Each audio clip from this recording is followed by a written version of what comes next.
Welcome to God Calling, our locally produced program that explores the various vocations available to Catholics in all walks of life. Now, here's your host, Paul Orlowski. Well, hello again and welcome. I'm Paul Orlowski, and this is God Calling on AM 1260. Father Michael Denk is joining us today, and he is the pastor at St. Matthias in Parma. Father, welcome to God Calling. Thank you, Paul. Glad to be here. Absolutely. You were ordained in 2007. 2007. Wow. Does it seem like it's... I still feel like I'm newly ordained, and in some ways I don't. All my parishioners are telling me they turned my hair gray, so I guess I'm not a young priest anymore. Oh, well, yeah, it's working for you. Yeah. I can tell by your smile.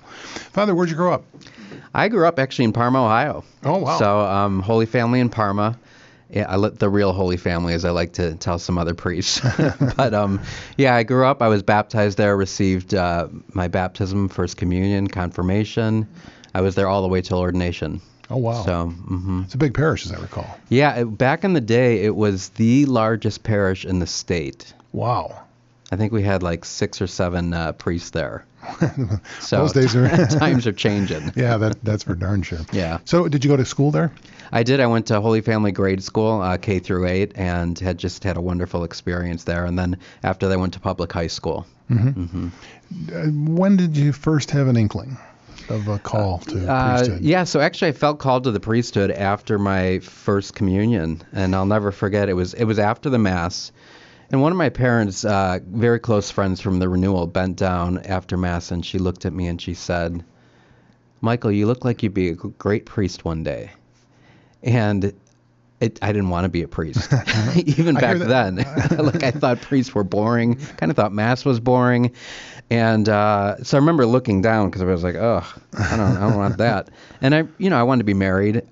So from that point on, I felt the call. And even during petitions, when they would pray for vocations, I always felt like a little bit of stirring.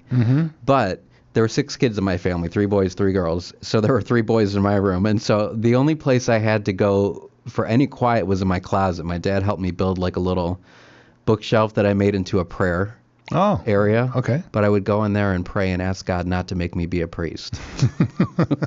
So well, he had better plans. He did, and I'm so happy now. Yeah. You do hear that, not real often, but a lot of the interviews we've done here on the program, that no, God, I'm not. You're wrong. It's not me. Yeah. And through time, it's not your way, it's his way. Right. We're absolutely sure. So when did that change? When did you really seriously consider? I had a great experience at Holy Family, and I think had there been a high school seminary, I might have gone.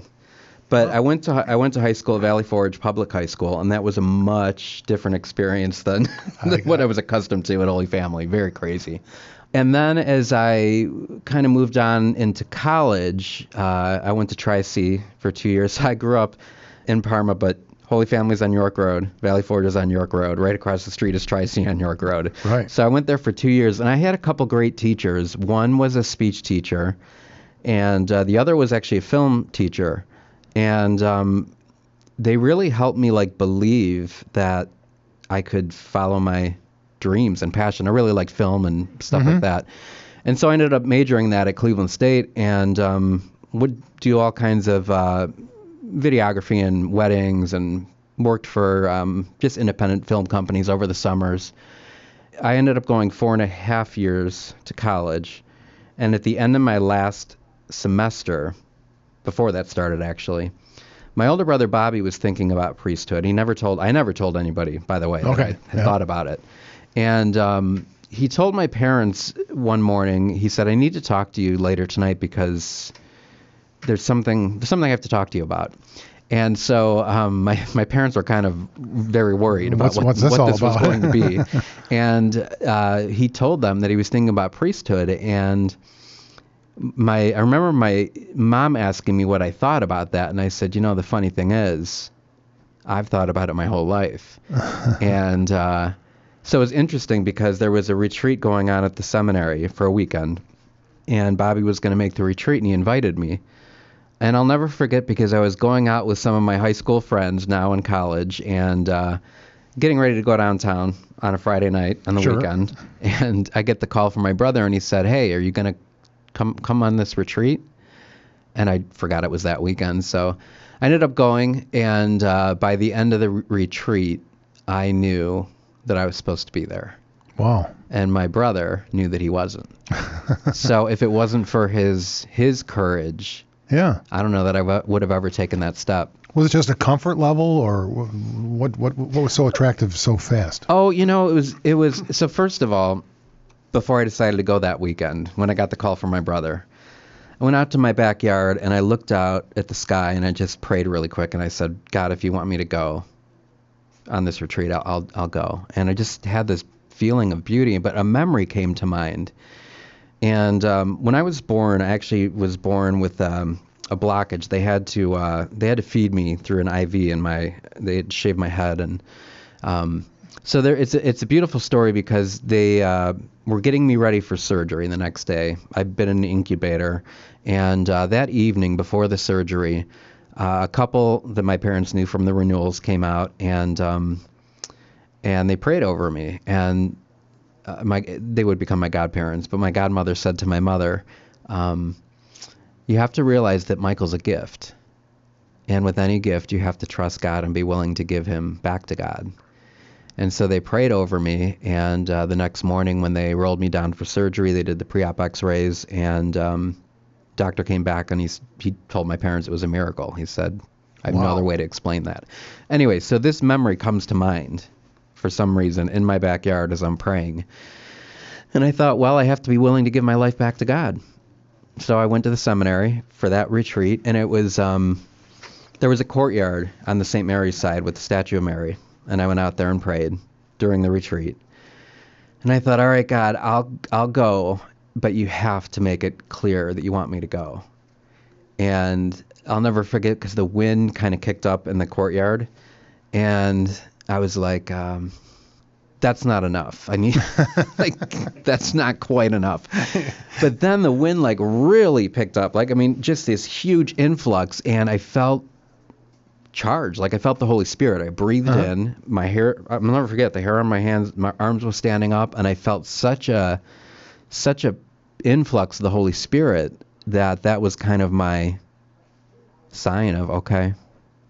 And from that moment on, there was peace and joy and excitement from that moment on. Wow. So, yeah. That's a miracle about the blockage. Oh, yes, it is. Unbelievable. Wow. Yeah. And so I think of that many times. Is that every morning I get down on the floor and I lay down before the crucifix and give my life back to God. Do that every day. He gave it to you. Yeah. Mm-hmm. Yeah. Father, stay right there. We'll be back with more on God Calling after these messages. Thanks for staying tuned. Father Michael Denk is joining us. And Father, we've talked about your journey and the wind blowing. What happened after that? Yeah, so after that, I entered the seminary, and it was a big shock to a lot of people because I hadn't talked about it, but I had this conviction to enter in, and it was such a conversion when I went into the seminary because I felt like I was finally wholeheartely giving myself to God. And I had great priests there, great formators that I really went in 100% because I thought if I'm going to be a priest, I want to be the best priest I can be. Sure. So I really had a wonderful conversion and entered in just very, very deeply and profoundly from the very beginning of it. Yeah. Challenges along the way? Oh, yeah. I like to tell people, thankfully we had, Father Loya was one of the spiritual directors, and he always said, discern 1 year at a time. So commit to 1 year, and then don't think about it. Just stay committed that whole year. And I took that very seriously because so many doubts can creep in over and over again. But I don't think there was ever one end of the summer when I went to the seminary door to open it and didn't freeze. At the end of every, no matter how good I was doing, at the end of the year, I'd go to open the door and I would freeze completely. And I would think, do not go in there. And, it's interesting. I didn't know of discernment of spirits back then. And I really thought, well, maybe God's telling me something here. I just didn't know that the enemy could be doing that very clearly. Yeah. So, I think I was challenged every year going back before that, and even my last year, I had a huge just challenge of, is this You got to be sure. is this it? Yeah. So so lots of that along the way, and it's interesting because after I was ordained for not long, a year or 2 years, I'm like, I wish I can go back to my younger self and just say, it's okay. This is wonderful. You're going to love it. You don't even have to agonize over making this decision. But yeah. Yeah. Imagine the victory for the devil stopping somebody at the door. Oh yeah. And he tried every year. Well, I think, I've said this before on the program. I think sometimes people have this idea that you walk through the door and they slam the door shut and you walk around all day doing Gregorian chant. And Right. You're never going to get out. And it's, and it was certainly a wonderful time of fraternity. I didn't go away to college, so I got to have that kind of college experience, but a holy college experience. Not that there weren't times. We're all very human. I was still pretty immature at the time. Sure. But not that I'm not now. But so it was a wonderful time of growth, individually, interpersonally, spiritually, communally. Those were just wonderful years of my life there. So you're ordained. What happens next? So 2007, I'm ordained, and my first assignment was St. Barnabas in Northfield. I've been all over the diocese, and that was just a wonderful. You know how people say, like, Father, be careful, you're going to burn out. Like, those were the years of priesthood of just doing every possible ministry I could get involved in. And sometimes people still say, Father, be careful, you're going to burn out. And I'm like, I burned out burned out some time ago. Yeah. So I just wonderful friendships there. They had a grade school. Just really discovering the way that I uniquely experience priesthood. And even in the seminary, you don't really know how it's going to go. No. You don't know what it's going to actually be like to be a priest. Sure. So when I was finally a priest, and it was better than anything I could have imagined, when you're in the seminary, you're evaluated constantly. And it's a good thing, but also self-evaluating constantly. Mm-hmm. And so it was good to see and to hear the giftedness of that. So not only was I experiencing fruitfulness in my priesthood, but I was being affirmed. People were like clearly telling me, what a good life this is and what a good priest I was. So it was a wonderful time of, I think, discovery of priesthood. Mm-hmm. Now, how long were you there? So I was there for 4 years.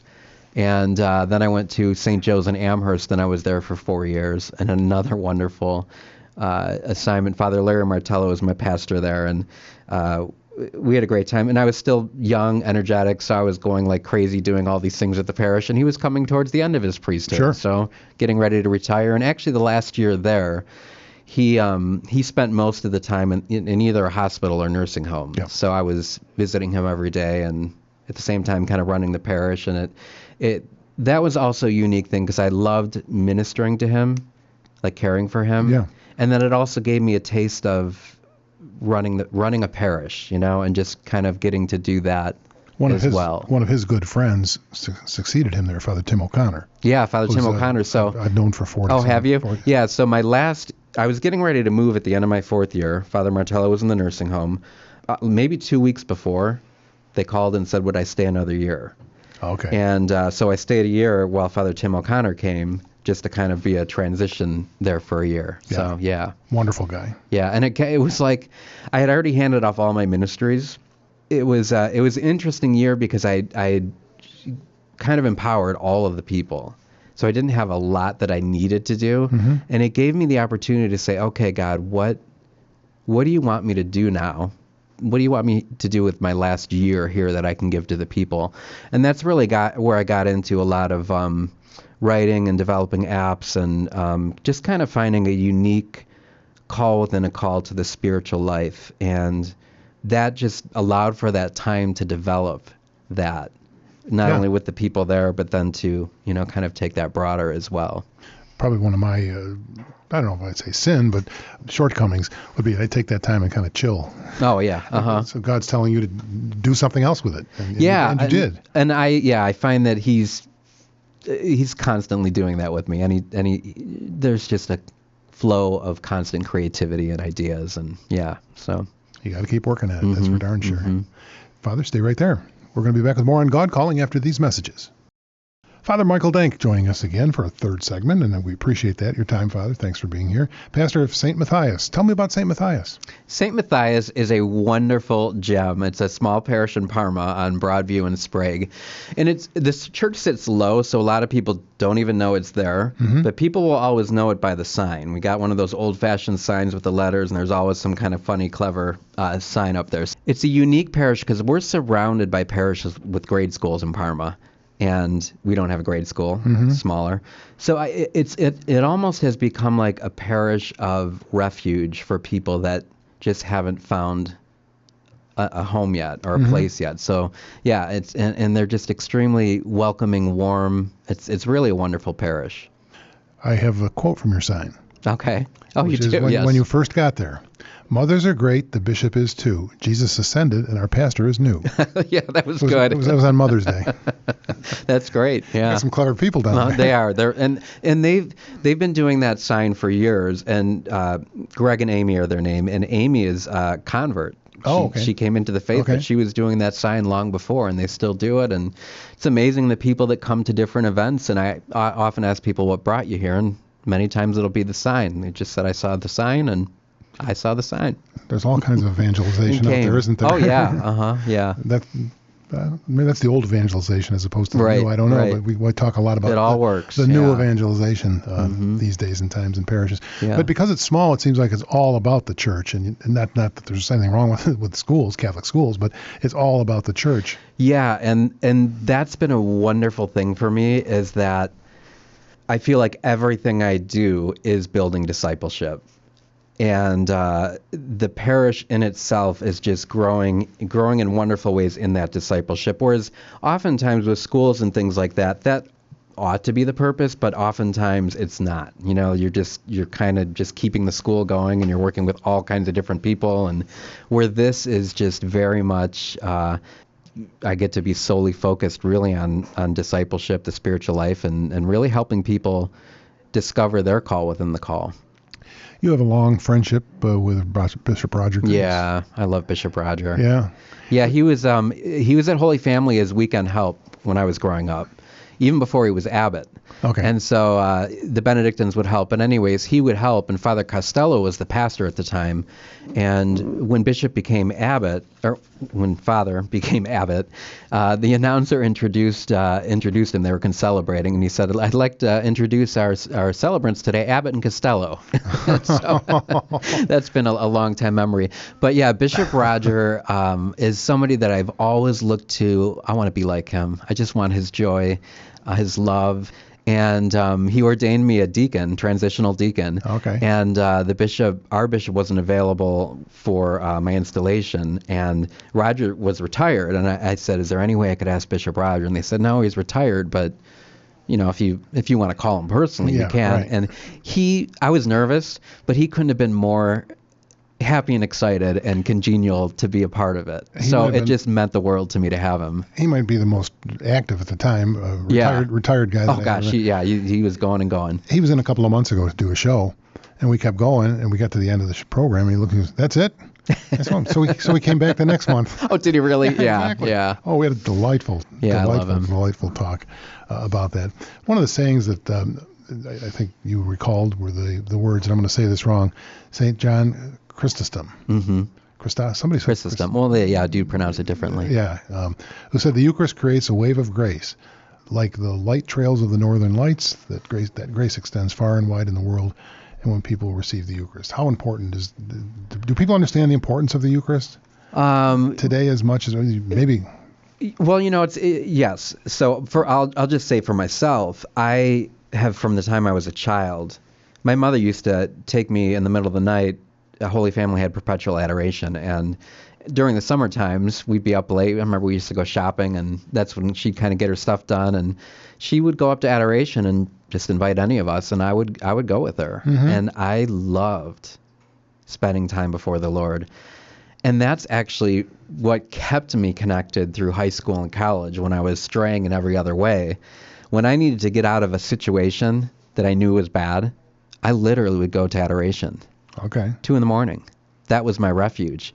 And when I went into the seminary, that was the first time I ever I lived with the Eucharist, the chapel. You could just go there anytime that you wanted. But the teacher there, Father Loya, again, I'm very grateful for him, just encouraged us to be very committed to spending a holy hour. Start with 10 minutes, then grow to 15, whatever. And I would do that. I had what I would discover later was a mystical experience on the first year retreat before the exposed Eucharist, before the monstrance. And it was a moment of feeling complete union with God. And when it was over, I didn't want to leave. Like, I felt like that's where I want to be forever. Mm-hmm. And so along my priesthood, Eucharist is central to me. I haven't missed a holy hour since the day I was ordained. And I love encouraging other people to spend time before the Eucharist. And celebrating Mass has been neat in a unique way now as pastor. It's just kind of taken on another dimension for me. And we've had these years of Eucharistic revival, so it's just been wonderful opportunities to help people really understand the real presence that we're receiving at Mass and also adoring before the Blessed Sacrament. Do you think in these days and times people, I think, maybe flee? You fled to the Eucharist. Yeah. In troubling times, maybe they're fleeing to something else, right. A bad habit, whether it be alcohol, drugs. Mm-hmm. There's a lot of that going on these days. Yeah, and what I hope for people, like so many of our saints would make visits before the Blessed Sacrament, even if it was only a few moments. So I really try and encourage people to do that. On your way home from work, just stop there, clear your head, be with the Lord for a little bit, and then go home. Or there's somebody that I've been a couple people with addiction, and I said, next time you're thinking of using, before you do, just come on down. Go before Jesus. Yeah. And he's there, and it works. Yeah. Are your masses streamed? We do. Yeah. Yeah. Okay. And so if anybody wants to, they can tune in at your parish. And if nothing else, just drive down the street and look for the funny side. Yeah, stmatthiaschurch.org. And Mm-hmm. Very good. Father Denk, thanks for joining us. I'm so glad to be here with you. Absolutely. We're here each and every week at this time, and we hope our listeners tune in each and every week at this very same time. Take care.